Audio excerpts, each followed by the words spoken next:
Wasn't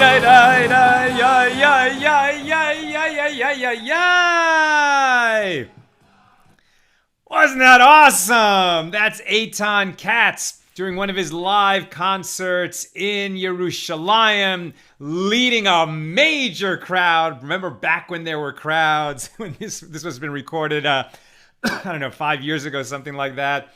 But it must have been so much fun to be there, leading that crowd in the Chabad Nigun. How are you, my holy sisters and brothers? Let's light up the darkness. It's Sunday night. We're getting this week off with a bang. We're going to be doing a double daf. These are 2 pages that are fairly compact. Where are we holding? We're in Tractate Eruvin. Wait a minute, I should welcome the people first. Okay, who's with us on this fine Sunday night? Yehudit Sobel says Shavua Tov from Florence, South Carolina. James from Indianapolis. Adrian from Columbia Falls. Lucy from Minnesota. Nancy from North Carolina. Cheryl, what did it say? Wait a minute. Okay. Robin Wright from Berkeley, California. Stephanie, Shalom Aleichem. Dominic says Shalom. Hannah's from Mississippi. Stephanie says Sei gesund. And Mark said, what happened to your hair? Well, I guess I'm usually wearing a hat, but this is about as much hair as I ever have. And over on the YouTube side, has anyone caught us already? Yeah, Marjorie Holler is with us from Williamsburg, Virginia. Welcome, everybody. All right, we're doing a double daf. That's 2 pages. Where are we holding? We're in Tractate Eruvin, the 3rd volume of the Talmud. We're in chapter 8. We're going to complete our discussion of Mishna number 2 and open our discussion of Mishna number 3. The pages that we're covering are Pei Gimel and Pei Daled, pages 83 and 84 of Tractate Eruvin. The Mishnah that we're discussing now, the second Mishnah here in chapter 8, talks about how much food is required when we make an eruv techumin, when we're making an eruv to join Shabbos boundaries. In other words, we're going to modify our location, our official Shabbos dwelling, because we have that limit. The Shabbos boundary means we can only walk 2,000 cubits from our dwelling on Shabbos. If our house is in a town, then we get 2,000 cubits from the edge of the town, from the town limits, as it were. But if I want to go more than 2,000 cubits in that direction, either from my home, or if I live in a town, then from the town limit, I need to go more than 2,000 cubits, walk further than that on this Shabbos, as we learned yesterday, preferably to fulfill an obligation, like going to a house of mourning or going to a wedding feast, to greet my teacher or to teach a class, etc. Then I want to move my dwelling in that direction. How do I move my dwelling? I'm going to stay in my house, but if I take a basket of food and put it in a safe place, then that and it's there when Shabbos begins, and it's my food that I put there for that reason, or that my agent, someone that I appointed for this purpose, deposits that food for me, then that's my dwelling. And when I go walking that way during Shabbos day, when I'm walking toward that basket of food, it's like I'm approaching my dwelling. So maybe the first, 1,000 or 1,500 cubits is walking actually to my dwelling, even though I am leaving my house. And then I get another 2,000 cubits beyond that eruv, that official Shabbos dwelling defined by the basket of food, so I can get to my destination on Shabbos without violating the Shabbos boundary limit of how far we can walk on Shabbos from our dwelling. Now what we're talking about is how much food do we have to deposit in that basket. Now we've already said 2 meals worth of food per person who is participating in it. Now, maybe there's a few of us who want to change our dwelling. As we've discussed, you can't do this without a person's knowledge. An agent can do it for them, but it has to be done with a person's awareness, since they lose the ability to go as far as they previously could go in that opposite direction from where they established the eruv. But I can set up the eruv and say this is going to be available to anyone who wants to use it. Maybe I put a lot of food in there, more than people need. And then if people want to participate in it, they're going to have that opportunity. And when I set it up, it's like I'm conveying possession of, the parts of that food, that barrel of food that I don't need for my 2 meals are going to be available to everyone else. I'm conveying possession to them so that they could make use of it if they want. Okay, so 2 meals worth of food is the measure, the amount of food that I want to deposit in that eruv. But what is 2 meals worth of food? Different people eat different amounts of food. Some people are really big and big appetites. Some people are really small. Some people just don't eat a lot. How much food is 2 meals? So that is what we're discussing.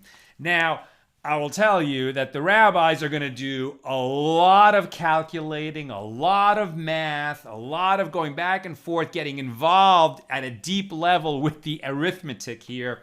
And I'm not going to do that with you. That's not for everybody. It's sort of outside the scope of the way we're running this class. So if that kind of figuring and getting into the number crunching, is up your alley, then I encourage you to read this page and take your time, because it really takes a while to absorb that math and what they're after. But what they're really trying to do, right? What's really going on here? When the sages are being very careful to get the numbers to work out right, and we're going to get a taste of that even in our discussion. Why does it matter? Why are they going to be so careful?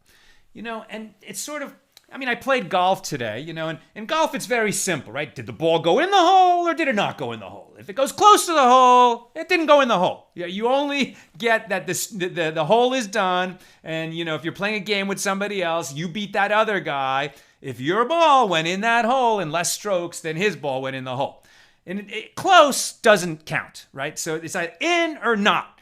And likewise, here where they're saying, well, what is the number? We want to know what the number is. It's odd because we're talking about spiritual matters, right? The commandment is to delight in Shabbos and to protect Shabbos, to guard. It's to keep Shabbos and to guard Shabbos, right? Meaning that you're going to do the positive requirements of observing Shabbos, like sanctifying the day by making a kiddush, making a blessing over wine, by having this bread and a beautiful meal. And also you're going to restrain yourself from doing prohibited labors. And the sages, as we've seen, we've been studying this now for a long time through Tractate Shabbos and Tractate Eruvin, they're going to be very careful to define what we must do, what we're prohibited to do, and what's permitted to do. So they're going to take the time to figure out, well, we have general principles, but what is the implication of those principles? There are certain measurements that are given in the Torah. So since not everything is spelled out numerically, but some things are, then we're going to sort of go step by step and figure out from measurements that are given to measurements that are not given, what must those measurements be? But the passion of our sages to go through these processes is to figure out, well, okay, God said there are limitations. And he left it to us, the sages in each generation, the elders of each generation, to things that hadn't been calculated previously because the question hadn't come up, and then the question does come up. All right, so it falls to the sages of that generation, based on the wisdom of previous generations, to say, well, how far does God want us to go?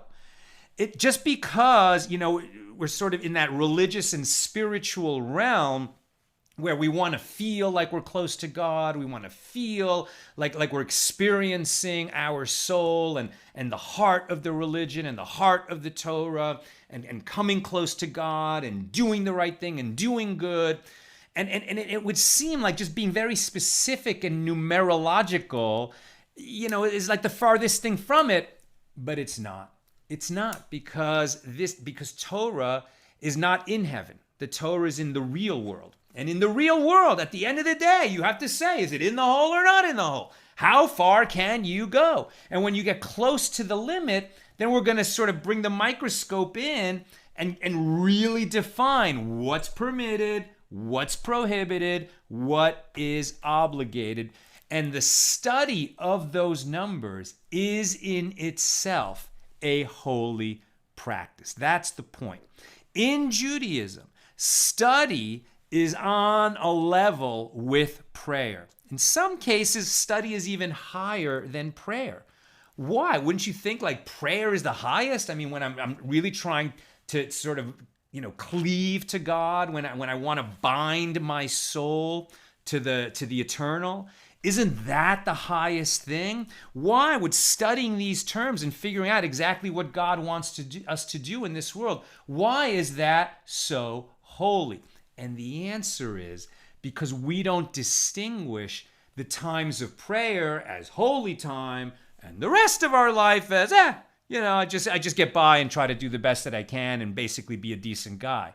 No, there's an opportunity for holiness in every endeavor of our lives. This is actually one of the reasons why tithing is so important. When you set aside 10% of your income, then all of your work, all of your occupation for making money to feed your family, etc., save up for your retirement, take a vacation here and there, everything that you do becomes holy work, and God is your partner in your business because you've already made that commitment that 10% of all your income is going to tzedakah, going to do righteousness, to feed the hungry, to promote education in the world, whatever causes you're going to support. And you want to bring that measure of holiness into all aspects of life. Okay. So the question is, how much food actually is 2 meals worth of food? What is that minimum measure that we're going to deposit in the eruv when we're changing our Shabbos dwelling? To sum up a much longer conversation among the sages, Rabbi Yochanan ben Baroka says, okay, 2 meals equals 1 loaf of bread. Now, obviously, some loaves of bread are bigger than other loaves of bread. So how big a loaf is a loaf of bread that equals 2 meals for the purpose of meeting the minimum measure for creating the eruv techumin, the joining of Shabbos boundaries, so that we're going to walk that direction further and less than that direction. Okay, so according to Rabbi Yochanan ben Baroka, 2 meals is a loaf of bread. How big is this loaf? It's a loaf that is bought for a pundion. I'm not sure if I'm pronouncing that, a pundion, something like pundeon. I'm not sure, a pundion. We're going to say a pundion. Okay, so this pundion is a copper coin. And we know that money goes up and down in value. I mean, this is something that's eternal. It's going to last for generations. And, we don't even use pundeons anymore, right? So he's going to define it. It's a loaf of bread that can be bought for this small copper coin called a pundion, when this coin, which is 1/48th of a selah, a larger amount of money, when that selah buys 4 sa of wheat, okay? So we don't have to go through exactly what those numbers mean, but what he's saying is a sa is a volume of wheat. It's kind of like a large volume. Now think like a bushel. I'm not going to define it exactly like a barrel, a big bag. It's a serious amount of wheat, right? So when a certain coin can buy that much wheat, and 1/48th of that coin buys a loaf, so that loaf is the size that equals 2 meals, according to Rabbi Yochanan ben Baroka. Now that's like, you have to really go through all those calculations. What he was saying is, in our time, when he was giving this teaching, this is where the relative values were. And that's the kind of loaf that people were eating. But we're going to get to something that's a lot simpler. Now, Rabbi Shimon is going to say 2 meals equals 2/3 of a loaf. Now, they're talking about the same amount of food, but in Rabbi Shimon's time and in Rabbi Shimon's location, the loaves of bread were bigger. So he was saying it's 2/3 of a loaf of bread when a kav, which is another measure of wheat, makes 3 loaves, right? When a kav of wheat. So we're going to get to this. What is a sa? What is a kav? What is a log? And ultimately, what makes it all kind of workable is that these volumes are based on an egg. It's going to be based on an egg. And an egg, a chicken egg, is pretty standard. Obviously, there are smaller and larger eggs in the world, but eggs are pretty, we know what an egg is, right? We know what an egg is. And so according to Rabbi Yochanan ben Baraka, and it's the law, a loaf of bread is 2 meals when that loaf is equal to the volume of 6 eggs. Okay, 6 eggs. It's not that big a loaf of bread. What is the volume of 6 eggs? I mean, imagine you crack 6 eggs, put it in a bowl, shape that like a loaf of bread. It's kind of like a bun, right? And it's not a lot of food. You're telling me that's going to be 2 meals? I definitely eat more than that. But for this, what we're talking about here, that's going to count as 2 meals. Now, to try and understand what these volumes are really like, Rav Dimi came from Eretz Yisrael to Babylonia, right? So there was a Jewish community in Babylonia, which was part of the Persian Empire, and there was kind of the remnants of the Jewish community and of a Torah, of the sages, like the real seat of Jewish learning because of the Roman oppression in Eretz Yisrael, in the land of Israel. The real seat of learning moved to Babylonia, where there was more religious freedom and the Torah academies could flourish. They couldn't have these big Torah academies under the Roman oppression anymore as we get into these later years, 300, 400 of the Common Era. And so really, there was greater learning over there. However, the tradition was unbroken in the land of Israel and it was considered older, more continuous, and more authentic. So they definitely listened to rulings that were coming from the land of Israel to the Torah academies in the Jewish community of Babylonia. Rav Dimi came from the land of Israel to Babylonia, and he said that there was a person named Bonios. And Bonios gave to Rabbi Yehuda Hanassi, the guy who edited and published the Mishna, the first writing of the oral tradition. So he gave to Rabbi Yehuda Hanassi, a sa, this volume, right, that we're talking about. It's sort of like a bushel, it's sort of like a barrel, it's this larger quantity of wheat. And he said, this is an accurate sa. We have a tradition that this is an accurate sa.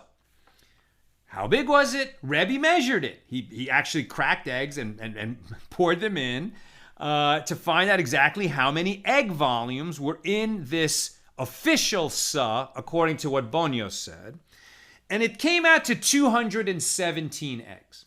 Now, this was problematic because the sages previously had a tradition passed down through the oral tradition that the sa was defined in the Torah, the sa of the wilderness, right? When the children of Israel were in the wilderness and were eating manna every day. And they built the tabernacle, the Mishkan, in the wilderness. And a lot of the measures of what is a measure of length, of volume, of weight, were really all tied to the construction of the tabernacle in the wilderness. So at that time, it was established that a sa in the wilderness is equal to 6 kav. Okay, there are 6 kav in a sa, and a kav is equal to 4 lugim. Don't worry, you don't have to remember all these numbers. Just stay with me and listen. And there are 4 lugim in a kav. There are 6 kav in a sa. Each log is equal to 6 eggs.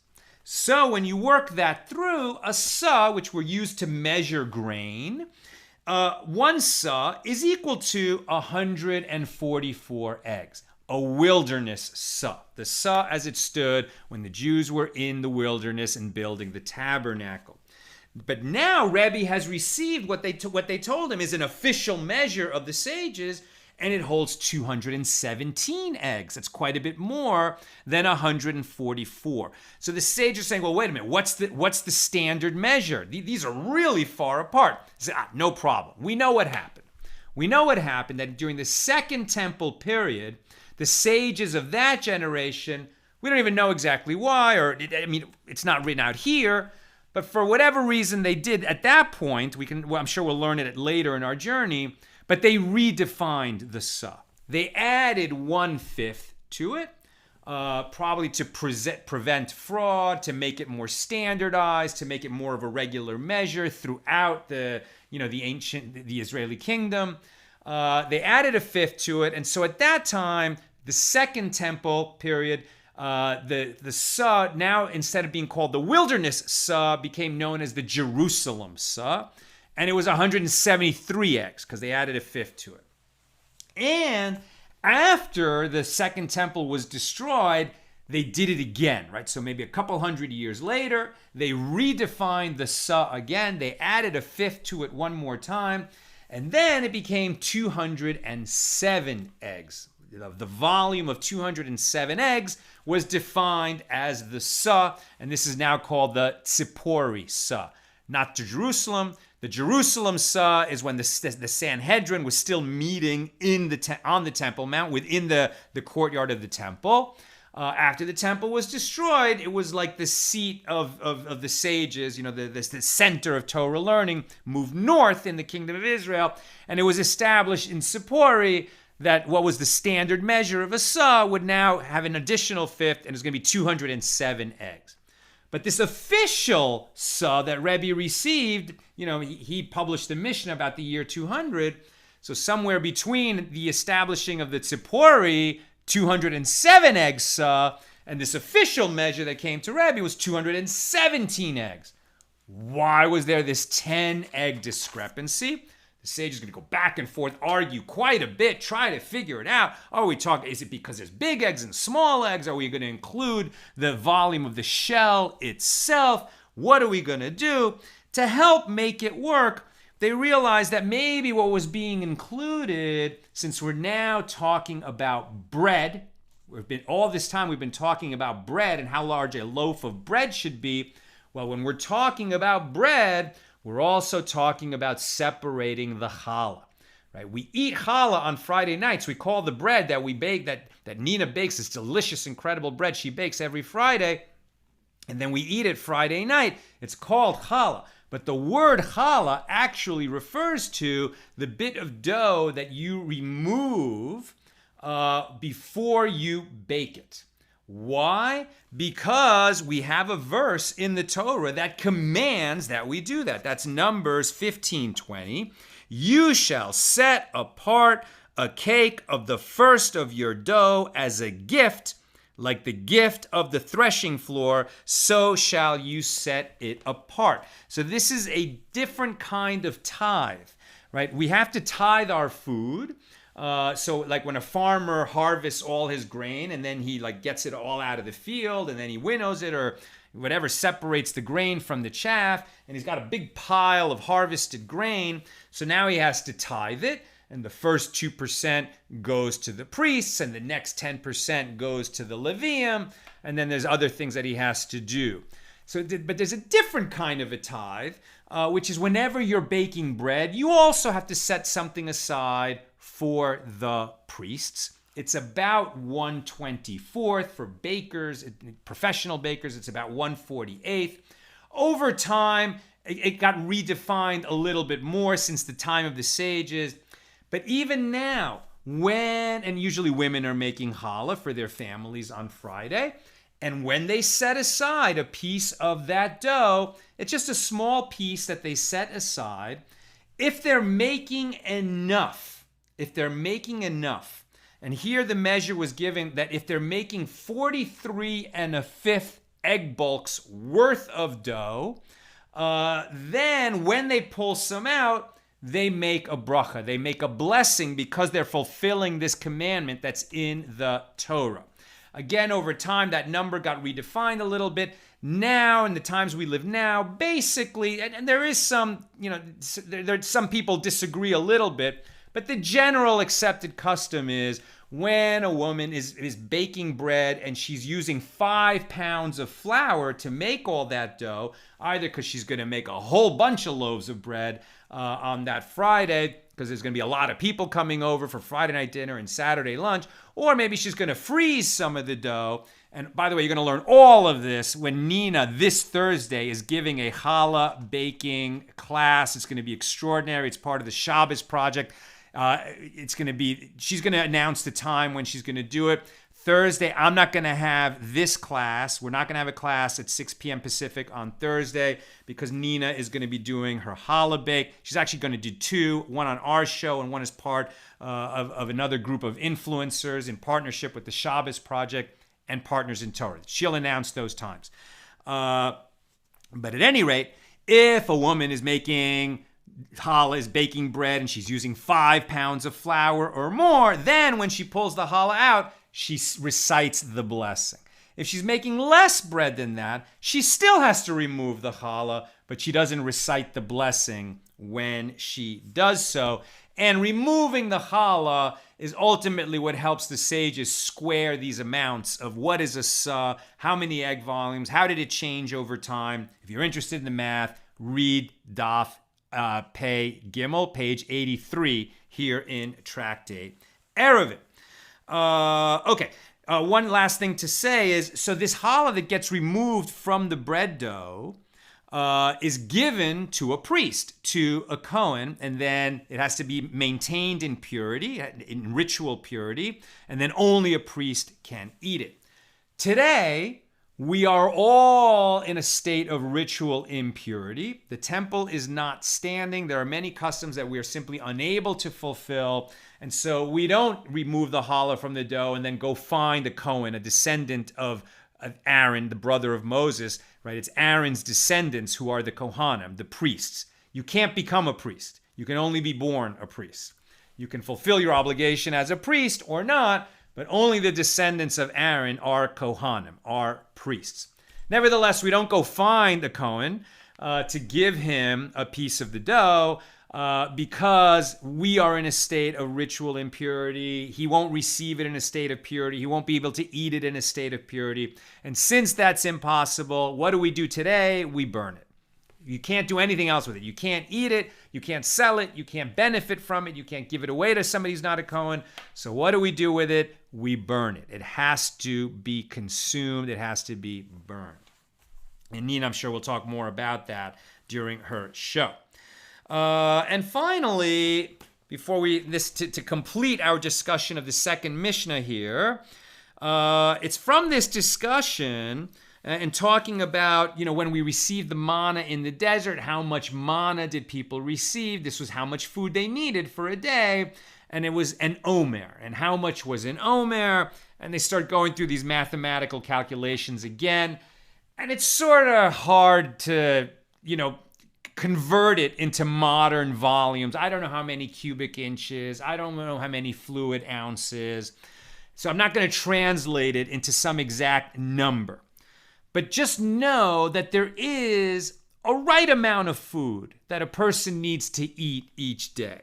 And from here, the sages also said, one who eats roughly this amount each day is healthy, as he is able to eat a proper meal, and he is also blessed, as he is not a glutton, while one who eats less than this has damaged bowels and must see to his health, right? So they're not defining, they're doing some numerical calculations here that it's just hard to follow, and there's going to be multiple interpretations of what it really means. So suffice it to say that there's a right amount of food for every person. And the truth is that you know how much food you really need, right? And if you go eat it, and obviously there's going to be days when we just stuff ourselves. Louis C.K., the comedian, says, a meal isn't over when I'm full. A meal is over when I hate myself. So hopefully we don't get to that point too often. But the sages are saying is that there's a right amount of food. And if you eat more than that, it's only because you're being gluttonous. And you shouldn't be gluttonous, right? You should eat the right amount of food and stop. And then you should be thankful that you had the food that you needed. As we heard from our parents when we were kids, there's people starving in other parts of the world. Be thankful that you have a meal. We really should be thankful. And that's why we say a blessing before we eat the food, and we say grace after we eat the food in the Jewish tradition. So we say the blessing before and a blessing after. But also, it's not just that. We've talked about that before. But this idea that feel blessed that you have the food and then stop. Don't eat every bit. Don't get to that point of being stuffed. On the other hand, make sure that you have enough. Don't leave yourself hungry. Like if you hadn't satisfied what your body really needs, you can actually damage yourself. So make sure that you're living in that balance. That's a teaching that we have right here. Neither a glutton nor sickly be, according to our sages. All right, we come to Mishnah number 3. Let's read the Mishnah. If both the residents of houses that open directly into a courtyard and the residents of apartments above that open onto a balcony from which stairs lead down to that courtyard forgot and did not establish an eruv between them. So now we're talking about Eruvin chatzieros, right? This is a joining of the courtyard. In other words, what we've got here is a situation where there's an apartment building. Okay. Now the residents on the upper story, they have a common area, which is now being defined as a balcony. It's like an entrance to multiple dwellings, multiple apartments. So that's their common area. So I think we're going to assume that they made an eruv up there. They can carry in and out of their apartments and into their common area. And the residents of the lower courtyard, they made an eruv in the courtyard. But they didn't make an eruv with each other. Now, this is definitely going to be problematic because this is almost like an inner courtyard, right? Because the people of the upper story, to go out to the town, they need to walk through the courtyard. So they're definitely going to restrict the people down below, and it's like nobody's going to be able to carry in and out of their houses. This is a problematic situation. But it seems like since they did make a separate eruv for each other, really an eruv for the downstairs people in the courtyard and an eruv for the upstairs people in the balcony. So there's going to be some kind of limited thing that they can do. And what the discussion really is about here is as if we have neighboring courtyards, all right? And where they're permitted to make separate eruv, right? There can be an eruv in one courtyard and there can be an eruv in the other courtyard. And they would have been permitted to actually make a joint eruv, but they didn't. Why were they permitted to make the joint eruv? They could have joined the courtyards. They didn't, but they could have because there's a passageway between them. It's small enough that it doesn't make it obligatory that they join the courtyards, but it's substantial enough that they're permitted to join the courtyards if they want to, but these people didn't. That passageway, which links the two courtyards, neither one of the courtyards is going to be permitted to use it. They can only carry within their courtyards, but because that passageway is a common area, like a common area to both of courtyards, since they didn't make the joint eruv, none of them can use that common area. So that's what we're really going to be discussing now. And this can even be the case if there's upper residents who have a balcony that share a balcony and lower residents whose homes open right into the courtyard. Okay, so they forgot and they did not establish an eruv between them. They didn't join that balcony to the courtyard. So now anything in the courtyard that is 10 handbreadths high, like a mound or a post, is going to be assigned to the balcony. This is going to be limited. It's going to end up having to be near the balcony. But at any rate, if there's like some kind of a elevated surface that's more than 10 handbreadths off the ground level of the courtyard, that space is going to be assigned sort of for use, for storage, for taking things on and off to the residents of the upper story. To the balcony. And the residents of the apartments that open to the balcony may transfer objects to and from their apartments onto the mound or the post. Any post or mound that is lower than this height, than 10 handbreadths off the ground level, is going to be deemed part of the courtyard. So it's as if there's this sort of like common area. Now it's in the form of an elevated platform. And the question is, does it belong to the courtyard below or to the balcony above? That's the question that's being asked.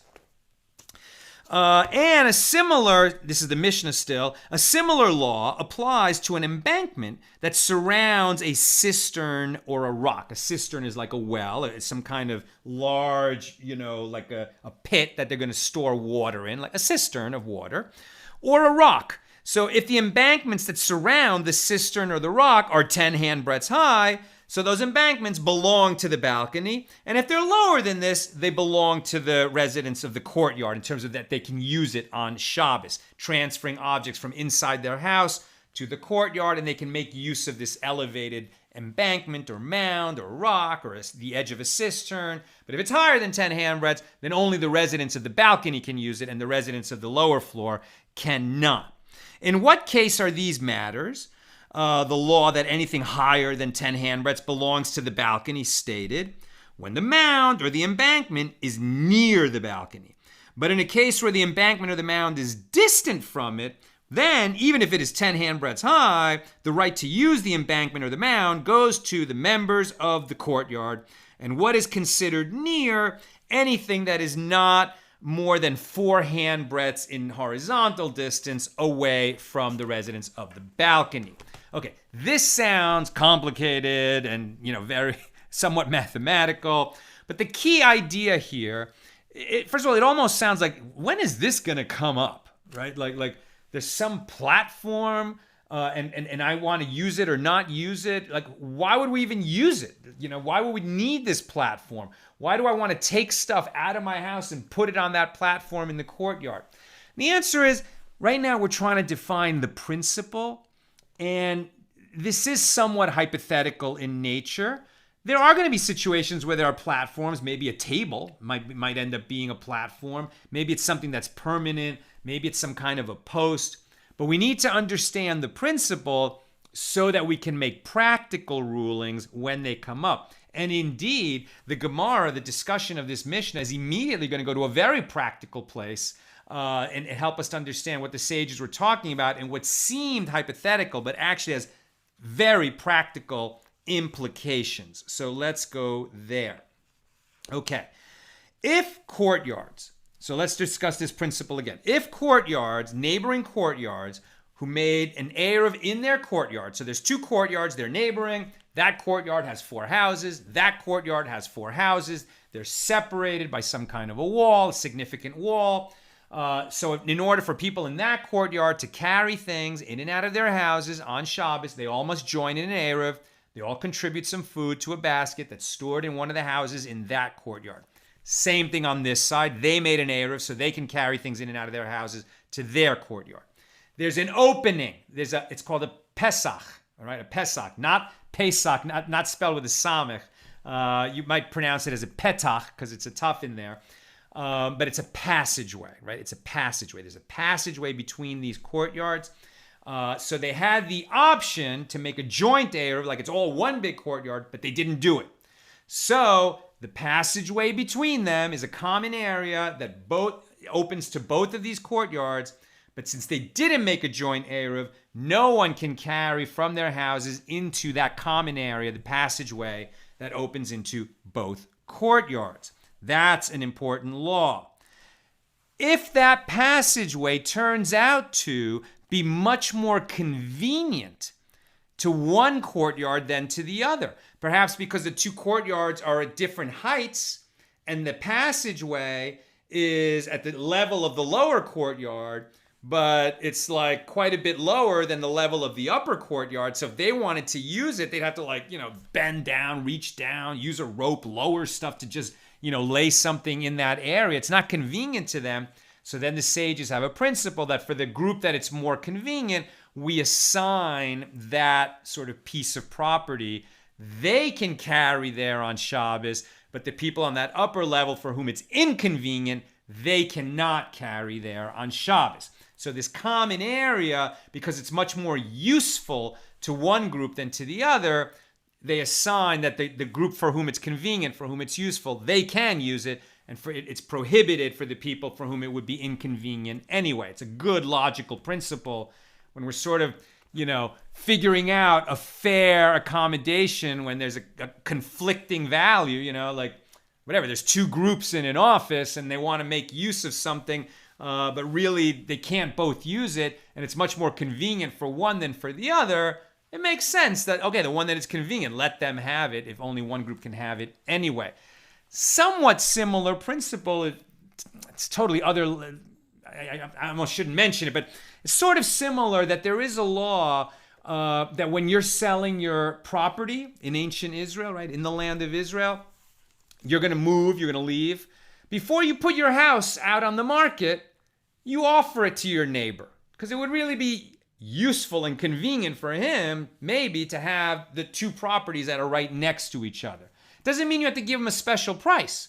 You're going to get the price that you could get in the open market, but if anyone can buy it at that price, give your neighbor the right of first refusal. Give him a chance to buy it at the market rate because it's so convenient and useful to him. That's a very neighborly thing to do, and it's actually commanded in certain areas. Okay. So the one who's more convenient gets the right to use it.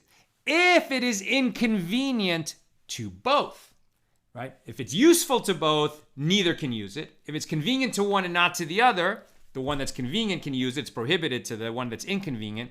If it's inconvenient to both courtyards, neither can use it, right? If they're both in the same position, it's prohibited to both of them because there's no fair way to say, okay, well, you guys get to use it. Because it's inconvenient to them, but it's inconvenient to you. So nobody can use it. It is prohibited. Now, if there's a platform and one group, in order to make use of it, would have to throw objects up to it, meaning it's higher than their level, and the other courtyard is higher than that platform, and for them to use it, they would lower objects onto that platform that's sort of halfway between the levels of those two courtyards. So one group raises objects in order to use it, and the other group lowers objects. It's inconvenient for both because it's not on their level, but for one group, they're throwing things up in the air or elevating them, lifting them, and for the other group, they're lowering. So here we have a dispute between Rav and Shmuel. Rav says it's inconvenient to both, so nobody can use it. Shmuel says, well, it's inconvenient to both, but it's easier to lower things than to lift. So the group that would make use of that platform by lowering gets the use of it, says Shmuel. Rav says, no, it's inconvenient to both, so nobody gets to use it. That's an important dispute between Rav and Shmuel. Okay. And then as we saw in the Mishna, that's just in terms of height. And how close it is to the level of the courtyard or to the level of the residents, who have a balcony, that their common area is a balcony because they're all on the second floor. But as we saw in the Mishnah, if this platform that we're trying to assign the use of it is far away from the balcony, that horizontal distance, well, then it's not convenient to them at all, even though it's on their level. And so then even though it's more than 10 handbreadths off the ground level, we assign it to the courtyard that they can make use of it, and those people can't. Now we look at the second paragraph of the Mishnah, and it said that if this platform isn't just a platform, but rather it's a rock with an embankment next to it or a cistern, then it maybe is a little bit different.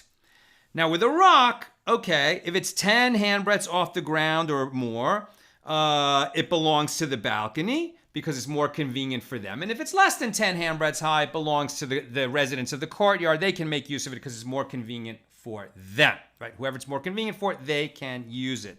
The rock is just like the platform, but the cistern is different. So imagine a well, kind of like a traditional, Hansel and Gretel well, like in fairy tale books, right? Where the edge of the well is, a good 10 handbreadths off the ground, and then you lower your bucket down into it to get water out of it, right? But the edge of the well is definitely more than 10 handbreadths above the ground. And let's say it's within 4 handbreadths of the balcony. So you would think, okay, it's higher than 10 handbreadths. It's within 4 handbreadths of the balcony. So it's going to be more convenient for them to make use of this cistern, at least the edge of it, right? Maybe they want to rest things on the edge of it. But it's made for water. It's a well, right? So the problem with a well is well, where is the level of the water? I mean, if they're off the balcony, if they're going to have to like lower a bucket way down, it would seem like actually it's more convenient for the people who live on the ground level than the people in the balcony. On the other hand, if the cistern is full and the water level is actually high up and it's closer, the top of the water is closer to the residents of the balcony, it would be more convenient for them. But what do we know about wells? Well, the level of the water is always changing. Rain fills it, water comes in, water arrives, the level goes up, people draw water out of it, the level goes down. So do we say that it's the level of the water, is it higher than 10 handbreadths off the ground at the beginning of Shabbos? Because we've seen that principle, something that's permitted at the beginning of Shabbos remains permitted even if the condition changes. Or do we say that since it's very predictable that the water level will drop during Shabbos because people can use water, right? They can drink water, they can take water from that well, that the level's going to drop. Therefore, it should be prohibited to both. And that actually is the answer. It's prohibited to both. In order to draw water on Shabbos in the absence of an eruv, we're going to get to that in a minute, you have to have a separate little domain where you can draw the water.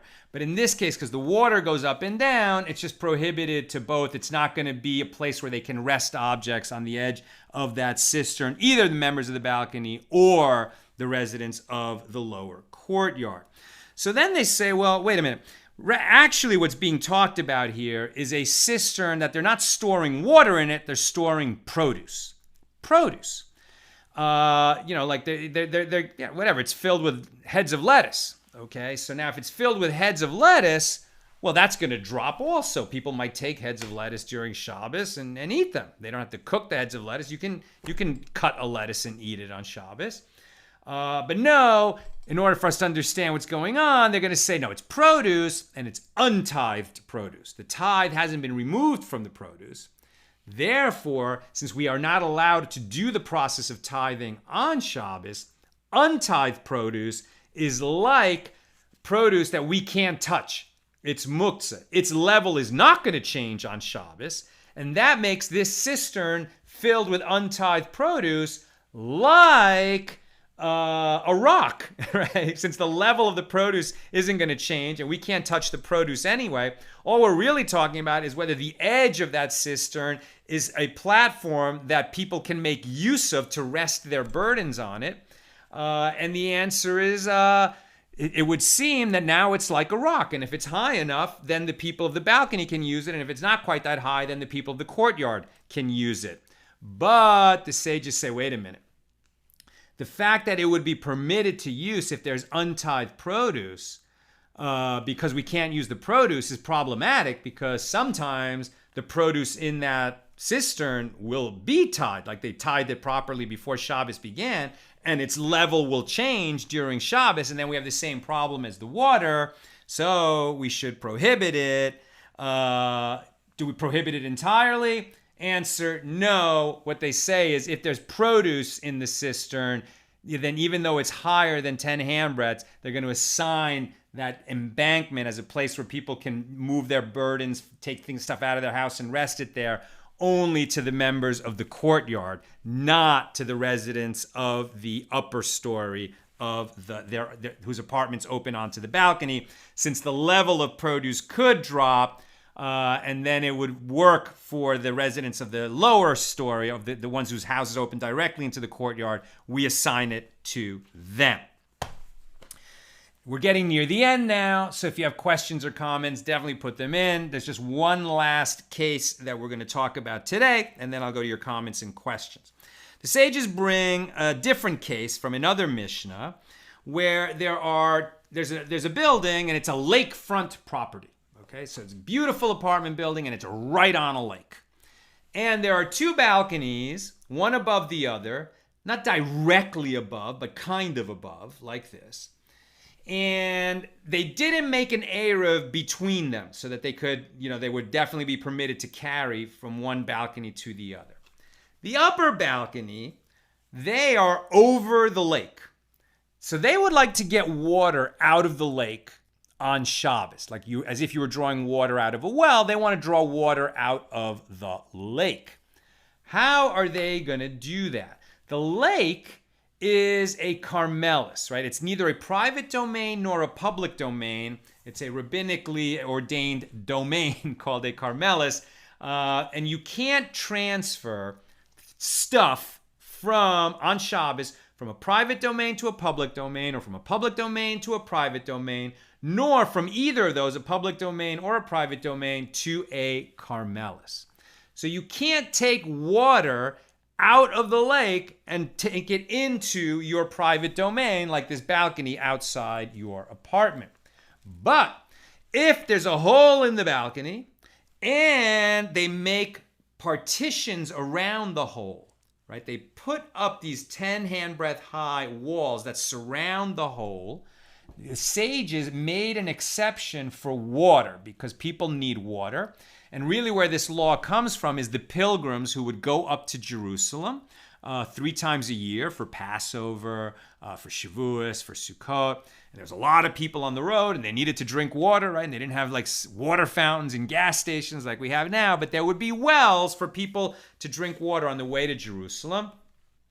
But the well, since it's large enough, it's more than 4 by 4 handbreadths, and it's more than 10 handbreadths below the level of ground level, it's a separate domain, and so you can't take the water from one domain to another. But what they did is they put this fence around it, and the fence is considered to go down even if it doesn't reach the ground. Like in this case, the fence is around the hole up on this balcony, but it's legally speaking as if the partitions around the hole go all the way down to the floor of the lake, actually, symbolically speaking. And now they can lower a rope with a bucket on it through the hole in the balcony and raise water from the lake up through the hole inside these partitions. Now that's a private domain, and they could certainly drink it there, and they could even transfer from a private domain to a private domain, and it would work. But the residents of that lower balcony, they didn't do that. They didn't put up the partitions, and they didn't make an eruv with the upper balcony. So then the question is, does the lower balcony, which, it's like the upper balcony is drawing that water past, maybe even through the lower balcony, does that mean that the residents of the lower balcony restrict the residents of the upper balcony from carrying on Shabbos because they have rights in what's essentially a shared courtyard, a shared space, and now no one can carry this water? That's the question. And Rav Ada Bar Ahava says, well, actually, the residents of the lower balcony use the upper opening by way of a fixed ladder. That's one way to fix this situation. The lower balcony, they don't have the partitions. They didn't make that setup before Shabbos began. But if they have a permanent ladder that they can use to reach the upper balcony, then it's as if, because that ladder is separated by, the rungs are less than 3 handbreadths apart, it's as if they're touching. So you could use that ladder and they could go up to that second balcony and pull their water out. And now they have a shared space and it's going to work for both of them. Or they have a shared space and they didn't make an eruv, so nobody can do the water. And Abaye says, actually, the case that we're talking about is where these balconies, they're within 10 handbreadths of each other. They're considered to be in the same domain. And so everyone is going to be permitted to use that water through the hole in the upper balcony. But there's definitely more nuances to this case, and that discussion of it will continue tomorrow. And then we'll break it down and make it a little bit clearer. All right. Let's look at questions and comments. Are there any questions and comments? I'm not getting any so far. Nina might have stepped away. Let me see. Maybe